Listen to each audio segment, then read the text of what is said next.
जम्मू आ गए, दिल्ली आ गए, अलग अलग जगह पे आ गए और अभी सरकार उनको करेगी फिर से हम मेरी बात समझ गए? क्या सबके साथ मर्डर हो जाता है? क्या सारी बहुएं जला के मार दी जाती? So hello everyone, and today we are going to start some introductory class regarding the negotiable instrument act. आज हम लोग समझेंगे कि नेगोशिएबल इंस्ट्रूमेंट है क्या, ये क्यों आया है, इससे क्या पर्पस फुलफिल हो रहा है और इससे लेजिस्लेचर का या जो पर्सन है जो इसमें डील करते हैं उनका कितना बेनिफिट्स फुलफिल हो रहा है. Let's start. Negotiable instrument act.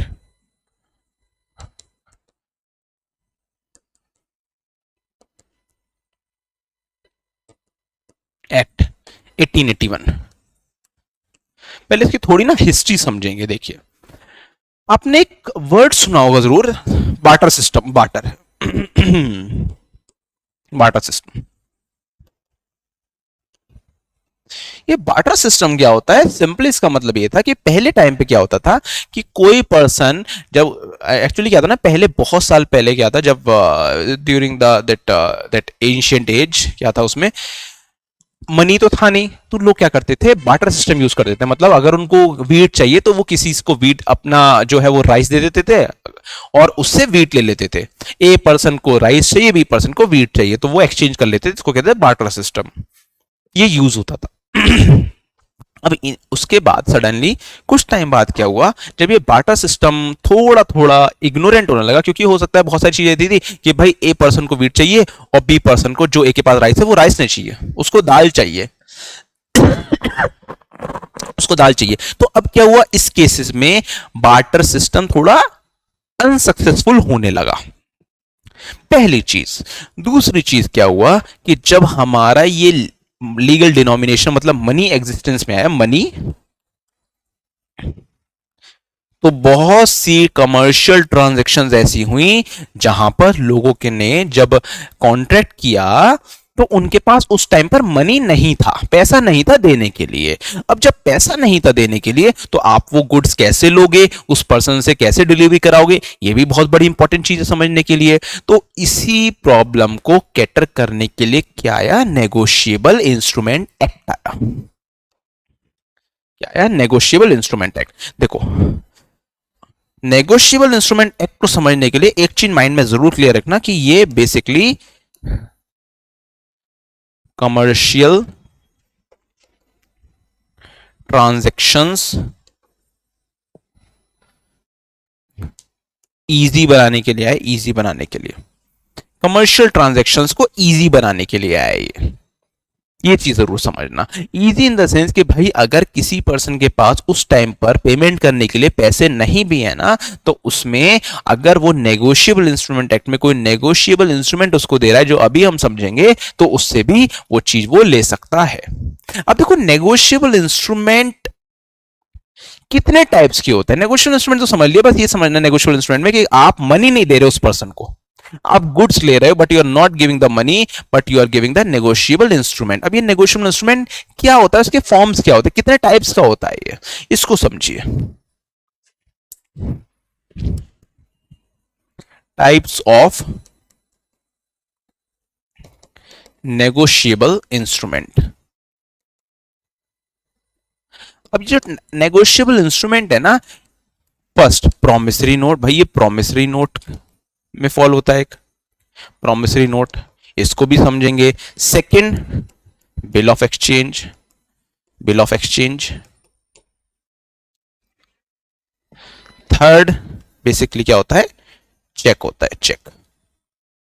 मोटा मोटा बात करें तो नेगोशिएबल इंस्ट्रूमेंट इन तीन टाइप्स में ही फॉल होता है. Negotiable instrument. अब एक बाय एक करके समझते हैं कि होता क्या है. Let's understand what is promissory note. Promissory note क्या होता है, प्रॉमिसरी नोट. अब देखिए ध्यान से, ये जो वर्ड प्रॉमिसरी नोट है ना, इसको एग्जाम्पल के वे में समझाता हूं आपको.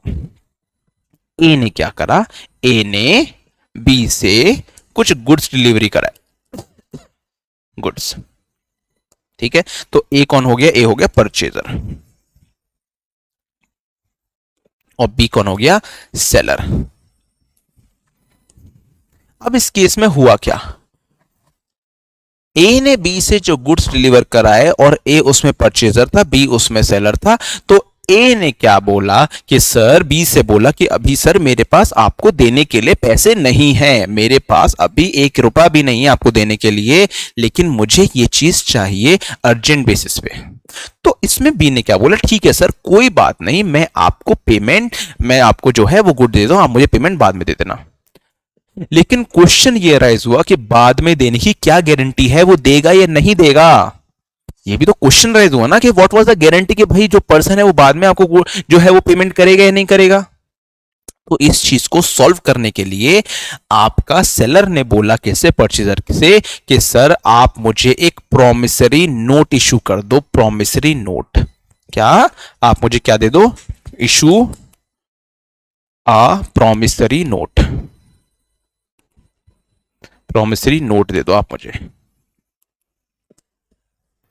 जब आप ये मुझे प्रॉमिसरी नोट दोगे उसके बाद मैं एश्योर हो जाऊंगा, और अगर इसने गुड्स नहीं भी दिए ना उस टाइम तक बी ने, तो मैं आपको गुड्स भी भिजवा दूंगा एक बार मुझे आपकी तरफ से एक प्रॉमिसरी नोट मिल जाए। अब ये प्रॉमिसरी नोट होता क्या है इसको समझिए। व्हाट इज प्रॉमिसरी नोट, कि भाई ये प्रॉमिसरी नोट होता क्या है एक्चुअली में। देखिए, प्रॉमिसरी नोट एक टाइप का डॉक्यूमेंट होता है, इस फॉर्म में होता है। यहां पे भी इंफॉर्मेशन रहती है कि भाई मैं आपको क्या कहता है, एक टाइप का फॉर्मल डॉक्यूमेंट होता है जिसमें जो परचेजर है ना वो प्रॉमिस करता है किसको, सेलर को, क्या बोल के, sir I promise to pay you this much of amount by this date. और सबसे ज्यादा असेंशियल क्या होता है प्रॉमिस नोट का, कि इट शुड बी, ध्यान से समझना, प्रॉमिस नोट का सबसे ज्यादा असेंशियल क्या होता है, that it is N unconditional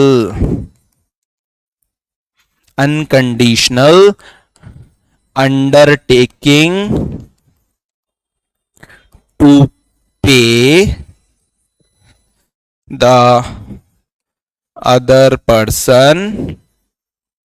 It is an unconditional undertaking to pay the other person the amount. भाई ये एक अनकंडीशनल अंडरटेकिंग होती है। अनकंडीशनल अंडरटेकिंग का मतलब क्या होता है, विदाउट एनी कंडीशन। ये नहीं होना चाहिए कि सर मैं आपको पैसे तब दूंगा जब मुझे उस पर्सन से पैसे मिलेंगे, सर मैं आपको पैसे तब दूंगा जब मेरी सैलरी आ जाएगी, सर मैं आपको पैसे तब दूंगा जब मेरे पास होंगे, सर मैं आपको पैसे तब दूंगा जब कोई चीज मेरी लॉटरी लगेगी। ऐसा नहीं, ये क्या होता है, कंडीशन होती है। तो ये चीज प्रॉमिसरी नोट नहीं होगी। प्रॉमिसरी नोट वही चीज होती है, it is an unconditional order, it is an unconditional order, it is an unconditional undertaking. Undertaking का मतलब क्या होता है, भाई मैं रिस्पॉन्सिबिलिटी ले रहा हूं अनकंडीशनली।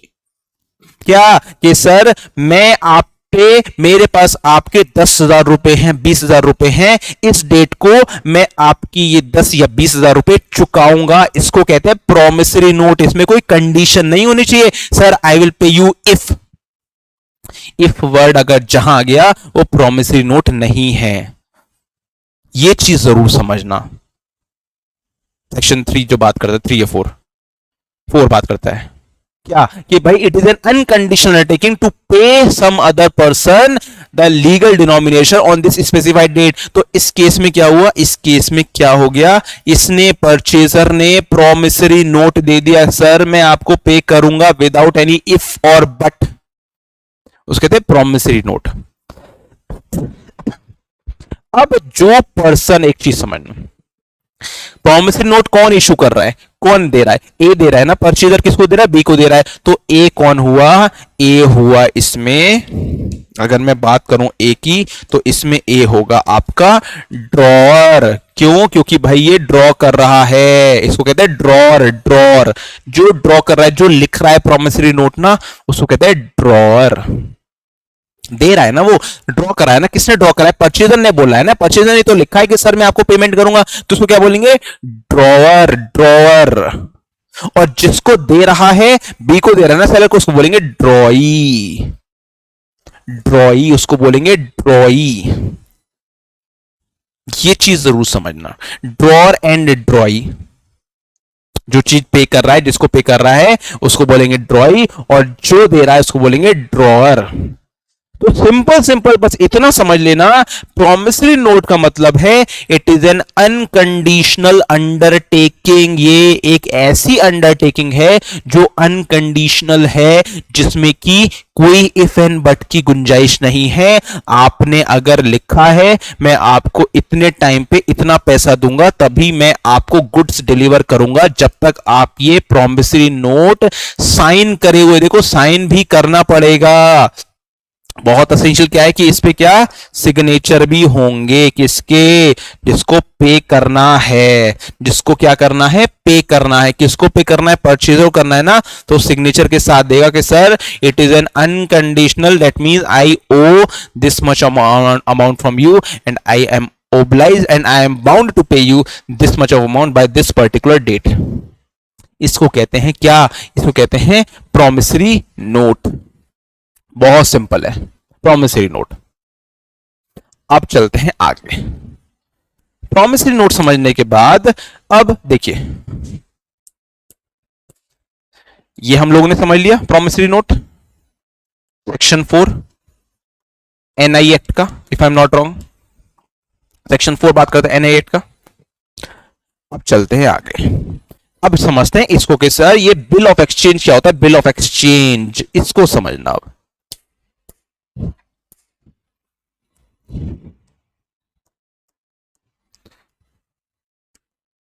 बिल ऑफ एक्सचेंज,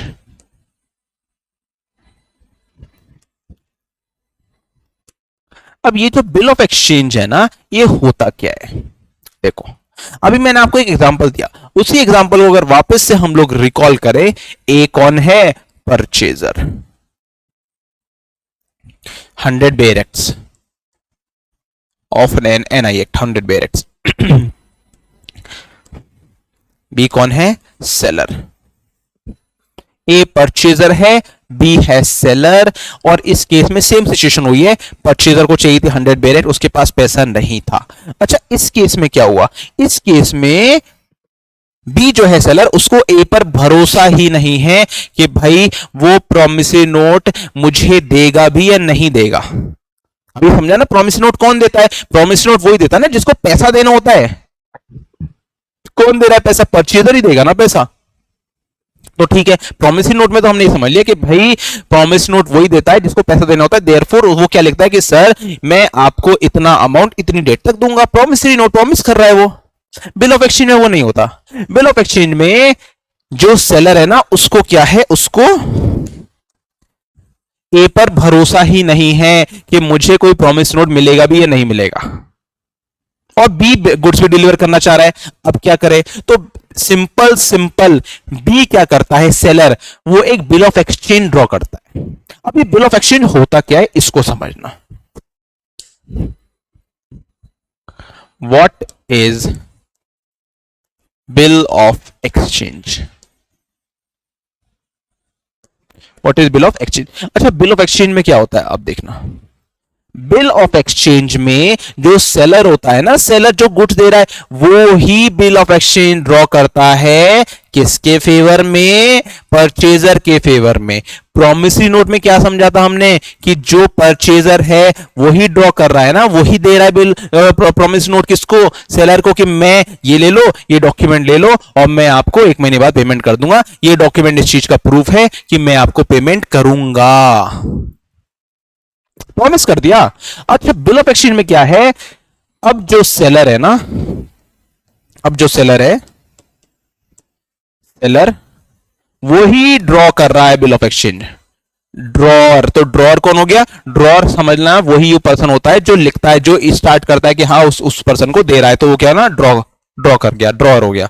क्या करता है? बिल ऑफ एक्सचेंज वही दे रहा है, ऑफ एक्सचेंज। अब अगर वो ही बिल ऑफ एक्सचेंज दे रहा है तो बिल ऑफ एक्सचेंज का मतलब क्या है, सिंपली समझ लेना, ये जो बिल ऑफ एक्सचेंज है ना, सेलर सिंपली ये कह रहा है कि मैं आपको बिल ऑफ एक्सचेंज दे रहा हूं, बस आपको ये चीज पे साइन करके मुझे वापस दे देना है। किसको? सेलर को। किससे कह रहा है? परचेजर से कह रहा है। प्रॉमिसरी नोट में क्या था? परचेजर खुद दे रहा था। अच्छा, यहां पे बिल ऑफ एक्सचेंज में क्या है? सेलर को परचेजर पे भरोसा ही नहीं है कि वो देगा भी नहीं देगा, रोज कल कर रहा है, सर कल दे दूंगा, प्रॉमिसरी नोट कल दे दूंगा। तो सेलर ने क्या सोचा? छोड़ो, इससे मैं प्रॉमिसरी नोट मांगता ही नहीं हूं, मैं एक बिल ऑफ एक्सचेंज बनाता हूं। कौन बनाएगा? सेलर बनाएगा। बस वो प्रॉमिसर जो उससे है, जो बायर है, परचेजर है, उससे कहेगा कि मैं आपको एक बिल ऑफ एक्सचेंज भेज रहा हूं, बस उस पर साइन कर दो कि हाँ, जो मैंने लिखा है कि हाँ आपको मुझे इतने पैसे देने हैं, आप उस पर एग्री करते हो। तो बिल ऑफ एक्सचेंज में क्या होगा? बिल ऑफ एक्सचेंज में आपका एक सिग्नेचर होता है। कौन करता है सिग्नेचर? परचेजर। लेकिन बिल ऑफ एक्सचेंज बनाता कौन है? सेलर बनाता है। मतलब सेलर, परचेजर, सेलर। अब अगर बिल ऑफ एक्सचेंज की बात करें तो कौन बनाएगा बिल ऑफ एक्सचेंज? बीओई। कौन बनाएगा? सेलर। उसने किसको भेजा बिल ऑफ एक्सचेंज? परचेजर को। क्या करने के लिए? साइन करने के लिए। साइन होने के बाद वापस किसके पास आ गया बिल ऑफ एक्सचेंज? सेलर के पास। सेलर के पास प्रूफ आ गया कि हाँ पैसा देना है। तो इसमें ड्रॉर कौन हो गया? बिल ऑफ एक्सचेंज में ड्रॉर कौन हो गया? भाई सेलर ड्रॉ कर रहा है ना, वो वही तो बना रहा है। परचेजर कौन हो गया? ड्रॉ ही हो गया, क्योंकि उसने किसको दिया है? परचेजर को दिया है साइन करने के लिए बस। अब अगर वापस से एक बार प्रॉमिसरी नोट देख लें, प्रॉमिसरी नोट, प्रॉमिसरी नोट, तो इसमें क्या होगा?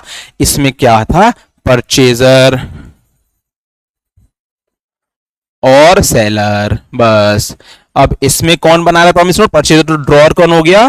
परचेजर। के भाई सर मैं आपको दूंगा, ये रहा, और इस पे अपने साइन करके देगा। ये स्टार्टिंग में साइन करके किसको हैंड ओवर कर देगा? सेलर को। तो सेलर कौन हो गया? ड्रॉ ही हो गया। सेलर कौन हो गया? ड्रॉ ही हो गया। ड्रॉ ही हो गया। बस इतना समझना है आपको, सिंपल। अब चलते हैं आगे। तो भाई ये भी समझ लिया कि भाई प्रॉमिस नोट में ये पर्सन होते हैं, प्रॉमिस नोट में दो पर्सन हो। दो पर्सन का मतलब है कि भाई प्रॉमिस नोट में परचेजर ही देता है कि सर ये लो मैं प्रॉमिस कर रहा हूं। बिल ऑफ एक्सचेंज में सेलर देता है कि मैं लिख के दे रहा हूं कि तुम्हें मुझे इतने पैसे देने हैं, बस साइन करके मेरे पास वापस भिजवा दो। तो प्रॉमिसरी नोट में ड्रॉर कौन होगा? परचेजर। बिल ऑफ एक्सचेंज में ड्रॉर कौन होगा? सेलर। प्रॉमिसरी नोट में ड्रॉई कौन होगा? सेलर। बिल ऑफ एक्सचेंज में ड्रॉई कौन होगा? परचेजर। ठीक है, ये चीज हो गई हमारी क्लियर। अब चलते हैं आगे। अब देखिए दूसरे कंसेप्ट पे। अब भाई हम लोगों ने क्या क्या समझ लिया, इसको देखिए ध्यान से।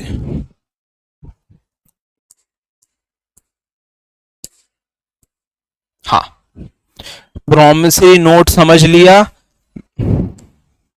बिल्कुल समझ लिया। बिल ऑफ एक्सचेंज समझ लिया, बिल्कुल समझ लिया। चेक नहीं समझा, और चेक और समझ लेते हैं। चेक देखिए, चेक। भाई ये चेक क्या होता है? चेक। अच्छा, चेक में क्या होता है? चेक एक टाइप का बिल ऑफ एक्सचेंज ही है। कैसे है बिल ऑफ एक्सचेंज वो समझाता हूं।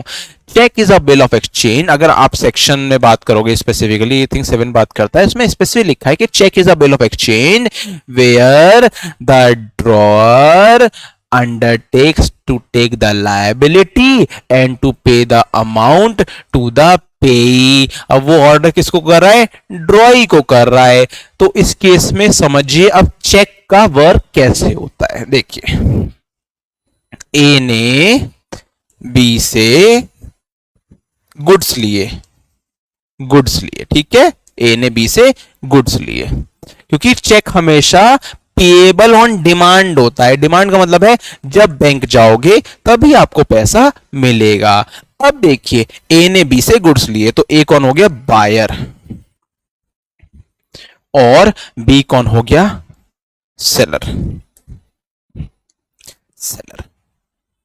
अब जब गुड्स लिए, ये बहुत इंपॉर्टेंट है, चेक और bill of exchange, promissory note, तीनों ही बहुत इंपॉर्टेंट है, लेकिन ये भी समझना सबसे ज्यादा इंपॉर्टेंट ये समझना है क्योंकि सबसे ज्यादा ट्रांजैक्शंस चेक में ही होती हैं।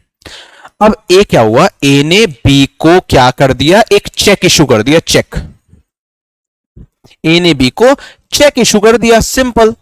जब ए ने बी को चेक इशू करा तो इसमें हुआ क्या,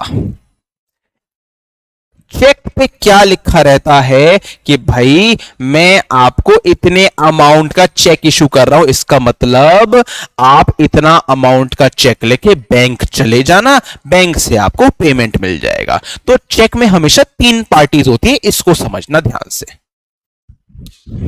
पार्टीज टू द चेक,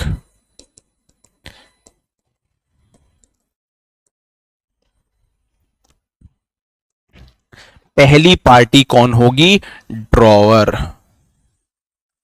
दूसरी पार्टी ड्रॉई और तीसरी पार्टी पेई। पेई। अब ये होते कौन कौन है, देखो ड्रॉर वही है जो ड्रॉ करता है, जो लिखता है चेक। भाई मैं दे रहा हूं ना चेक किसी को, तो मैं हो गया drawer. Who draws the cheque या हु राइट्स, जो चेक क्या करता है, लिख के देता है। Who writes the cheque, who draws the cheque, कौन हो गया वो, ड्रॉर हो गया। ये भी चीज क्लियर हो गई। दूसरी चीज, अब चलते हैं आगे। भाई ठीक है, अब ये ड्रॉई और पेई कौन है, इसको समझना। आप किसको ऑर्डर कर रहे हो पेमेंट करने के लिए, ध्यान से समझना, किसको ऑर्डर कर रहे हो आप। अगर किसी को कोई चेक मुझे दे रहा है तो उस चेक पे किसी बैंक का नाम लिखा है, HDFC, एक्सिस, ICICI, तो आप बैंक को ऑर्डर कर रहे हो ना कि मिस्टर बैंक मैं आपको ऑर्डर कर रहा हूं, आप ये चेक का अमाउंट इस पर्सन को देना। मैं भी चेक बाउंस की बात नहीं कर रहा हूं, डिफरेंट कंसेप्ट है। अगर आपके बैंक में बैलेंस है तो आप क्या कर रहे हो, आप ड्रॉर हो और आप उस चेक को दे रहे हो किसी दूसरे पर्सन को कि बैंक जाना और पैसा मिल जाएगा, या तो अकाउंट में या फिर आपको इन कैश। तो आप किसको ऑर्डर कर रहे हो पेमेंट के लिए, आप बैंक को ऑर्डर कर रहे हो, इनडायरेक्टली। इनडायरेक्टली आप बैंक को ऑर्डर कर रहे हो। तो बेसिकली आप वो चेक जो है वो किसको डायरेक्ट कर रहे हो, बैंक को डायरेक्ट कर रहे हो, जिसको आपको, इस पर्सन को, मतलब जिसके पास वो चेक है वो बैंक ही ले जाएगा ना। तो बैंक जब ले जाएगा तो उसको बोलेंगे drawee, who had to make the payment, जिसको पेमेंट करना है, जिसके पास वो चेक जाना है। किसके पास जाना है चेक, बैंक में ही जाना है ना। आपने दे तो दिया उस पर्सन को, सेकंड पर्सन को, लेकिन वो भी बैंक ही में ही लेके जाएगा ना। तो जिसके पास भी वो चीज जो आपने लिखी है वो अगर दूसरे पर्सन के पास जाएगी वो ड्रॉई तो कहलाएगा। तो किसके पास जाना है चेक, बैंक के पास जाना है। तो भाई और पेमेंट को करना है, बैंक को ही करना है, तो वो बैंक हो गया ड्रॉई। तो बैंक जो होता है उसको कहते हैं, सर आप कौन हो, आप हो ड्रॉई, बैंक। बैंक कौन हो गया, ड्रॉई हो गया, बैंक। अब जब बैंक ड्रॉई हो गया तो उस केस में अब ये जो पर्सन है ना पेई, ये कौन है, ये वही है जिसको पेमेंट करना है, किसको, बैंक को। मैं लेके गया ना चेक बैंक में तो मुझे पेमेंट करेगी बैंक, तो मैं कौन हो गया, payee. To whom the payment is to be made, भाई जिसको पेमेंट करना है, to whom the payment is to be made, वो कौन होगा, उसी को बोलेंगे पेई। तो चेक में हमेशा 3 पर्सन इंक्लूड होते हैं, ड्रॉर, ड्रॉई एंड पेई। ड्रॉर कौन है, मैं, जिसने चेक काट के दिया है, कहते हैं ना हिंदी में चेक काट देना, जिसने चेक दिया है। ड्रॉई कौन हो गया, जिसके पास वो चेक जाना है पेमेंट के लिए, क्योंकि आप इनडायरेक्टली तो उसी को बैंक को ही दोगे, तो हो गया ड्रॉई। और जिसको पेमेंट करना है वो हो गया पेई। पेई, ये भी चीज समझ ली। तो हमने अभी क्या समझा, हमने प्रॉमिसरी नोट भी समझा, हमने प्रॉमिसरी नोट भी समझा, हमने बिल ऑफ एक्सचेंज भी समझा, और हमने चेक भी समझ लिया। ये 3 टाइप से क्या होते हैं, नेगोशिएबल इंस्ट्रूमेंट एक्ट होते हैं। अब कुछ और टर्म समझते हैं इसमें, नेगोशिएबल इंस्ट्रूमेंट एक्ट में आपने सुना होगा एक वर्ड होता है होल्डर। होल्डर, और एक वर्ड होता है holder in due course, holder in due course. अब इसमें डिफरेंस क्या होता है, holder and holder in due course होते कौन है, इसको समझना। देखो, आप जिस भी पर्सन को कोई प्रॉमिसरी नोट दे रहे हो, बिल ऑफ एक्सचेंज दे रहे हो, चेक दे रहे हो, मतलब कि जिस भी पर्सन को आपसे पैसा लेना है, उस प्रॉमिसरी नोट को दिखाकर, बिल ऑफ एक्सचेंज को दिखाकर या चेक को दिखाकर उसको बोल देंगे हम लोग simple holder. Get me, holder of a negotiable instrument, holder of negotiable instrument, holder of negotiable instrument. कौन हो गया होल्डर ऑफ नेगोशिएबल इंस्ट्रूमेंट? वही पर्सन होगा जो कि उस चीज को होल्ड करे हुए है, और जिसके पास उस चीज को होल्ड करने के साथ साथ उसके पास राइट है उसके बेसिस पे अपना पैसा लेना, चाहे वो प्रॉमिसरी नोट हो, चाहे वो बिल ऑफ एक्सचेंज हो, चाहे वो चेक हो। इसका मतलब क्या है, अभी मैंने चेक बताया ना, चेक में जो पेई है, जिसको पैसा चाहिए, उसको आप होल्डर भी कह सकते हो। प्रॉमिसरी नोट में जो जो है ड्रॉई, तो उसको आप क्या बोलोगे, ड्रॉई को, उसको भी होल्डर बोलोगे। और बिल ऑफ एक्सचेंज में जो ड्रॉर होगा, क्योंकि ड्रॉर ही दे रहा है ना, ड्रॉर क्या कर रहा है, लिख रहा है वापस, उसको दे रहा है किसको, ड्रॉई को वापस खुद से ले रहा है कि भाई साइन करके वापस दे दो, तो ड्रॉर कौन हुआ बिल ऑफ एक्सचेंज में, होल्डर। इसको कहते हैं holder of negotiable instrument, holder of negotiable instrument. ये चीज क्लियर हो गई। अब एक होता है holder in due course, holder in due course. Holder in due course कौन होता है, होल्डर इन ड्यू कोर्स का मतलब सिंपली होता है कि just say for example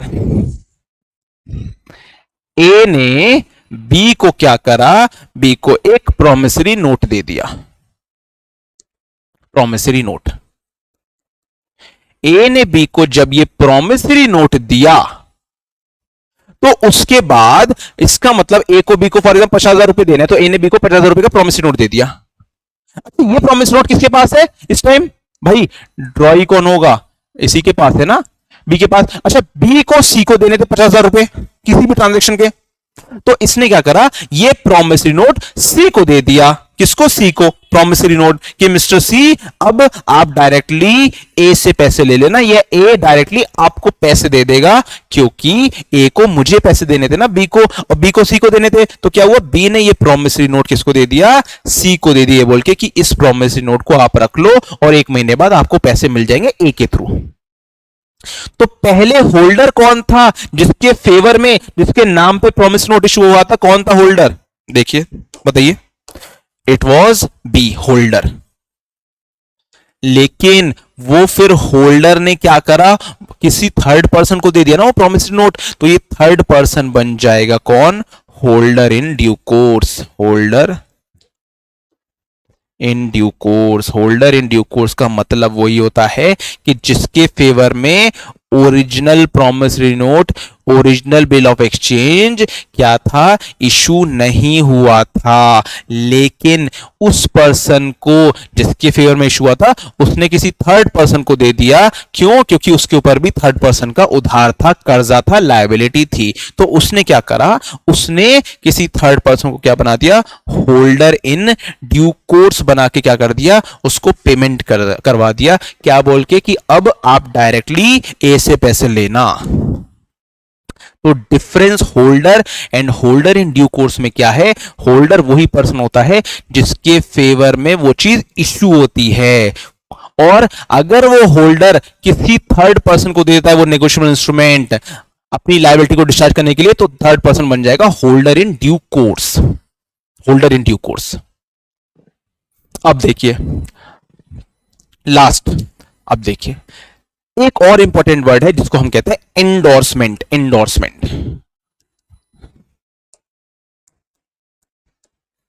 endorsement, endorsement. ये इंडोर्समेंट क्या होता है? इंडोर्समेंट का मतलब सिंपली होता है कि अगर आप अपना नेगोशिएबल इंस्ट्रूमेंट, प्रॉमिसरी नोट, अभी बताया ना, किसी दूसरे पर्सन को दे दिया आपने, आपके फेवर में इशू हुआ था, किसी दूसरे पर्सन को भी दे दिया, तो वो जो देने वाली बात होती है ना, उसको कहते हैं इंडोर्समेंट, कि मैंने अपना नेगोशिएबल इंस्ट्रूमेंट, अपना प्रॉमिसरी नोट इस पर्सन को इंडोर्स कर दिया, उस पर्सन को इंडोर्स कर दिया। तो इंडोर्समेंट में क्या होता है? When one negotiable instrument is transferred in favour of other person, दूसरे पर्सन के फेवर में क्या हो गया? इश्यू हो गया, उसको कहते हैं एंडोर्समेंट। एंडोर्समेंट में दो पार्टी होती हैं, एक होता है इंडोर्सर, और एक होता है इंडोर्सी। दो पार्टी होती है हमेशा, एक होता है इंडोर्सर और एक होता है इंडोर्सी। इंडोर्सर का मतलब क्या है कि भाई जो पर्सन इंडोर्समेंट कर रहा है, दूसरे पर्सन को दे रहा है, जो भी दे रहा है, होल्डर दे रहा है ना, और दूसरे पर्सन को क्या बना रहा है? वो होल्डर इन ड्यू कोर्स बना रहा है, ठीक है, अपनी लायबिलिटी को डिस्चार्ज करने के लिए। तो जो पर्सन दे रहा है, होल्डर को हम क्या बोल देंगे? कि वो इंडोर्सर है, और जिसको दे रहा है उसको क्या बोलेंगे? इंडोर्सी। मतलब बस इतना है कि होल्डर भी इंडोर्सर हो सकता है और होल्डर इन ड्यू कोर्स भी इंडोर्सी हो सकता है। तो ये आज हमने समझा नेगोशिएबल इंस्ट्रूमेंट में कि ये छोटे छोटे वर्ड्स का मतलब क्या होता है, क्योंकि अगर जब तक ये समझ में नहीं आएगा ना, एनआई एक्ट समझना बहुत टफ हो जाएगा फिर, क्योंकि एनआई थोड़ा टेक्निकल हो जाता है। होल्डर कौन है, होल्डर इन ड्यू कोर्स कौन है, इंडोर्सर कौन है, इंडोर्सी कौन है, बिल ऑफ एक्सचेंज क्या है, प्रॉमिसरी नोट क्या है, ड्रॉर कौन है, ड्रॉई कौन है, पे क्या है, चेक क्या है। तो today we have understood all this concept. अब in further classes we will understand it in a more detailed format. ठीक है? Thank you very much. Subscribe for more content.